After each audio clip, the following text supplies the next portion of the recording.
The next question up says, I'm 2.5 weeks out from my meet.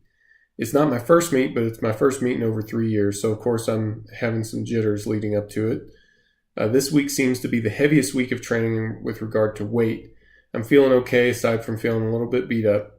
To be expected. My track and fatigue scores have been high lately, but all my weights have been on target more or less. I feel like I'm pretty close to peaking. Looking ahead, I see that I have one more week of pretty heavy training, 2 sessions of squats with a belt, deadlifts, rack pulls. Even though I don't know what the volume will be, it's pretty safe to say that the total tonnage will be high. If this week is going to be a pretty tough one, like last week, based on my recent track scores and training, do you think I'm on track, or should training be dialed back a bit for next week? Well, a couple things. First, you're right that this week is probably your heaviest week of training. That varies a bit from group to group, but typically that third week out is kind of the heaviest week. The problem with the really heavy training week is that it necessitates a reduction in training volume. So if we go from that really heavy low volume week into a taper week, then for a lot of people that's too much of a volume reduction, and they have problems with peak leading into the competition. So what we've done is move the heaviest week a bit further back. That's that third week out. So that'll be your heaviest week.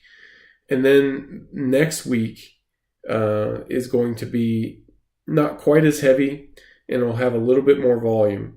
The stress isn't going to be terribly high, though. It should be roughly equivalent. So I would get through that as best you can. Make modifications if they're necessary. Excuse me, especially if track is driving some of that. But then that final week is going to be a taper. You'll have 2 sessions. One's going to be basically just openers. Another one's going to be basically just going through your warm-ups. It's not much. It's just enough to stay fresh.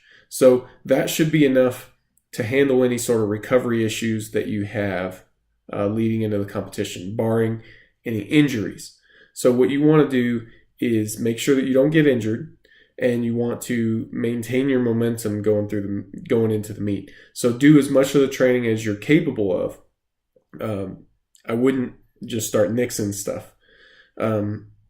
I would do as much of it as I could. Make modifications if it's necessary, though, and then rely on that taper really for the recovery benefits. It'll be a full week basically of additional recovery. It shouldn't be a problem to get you all recovered in time for your comp.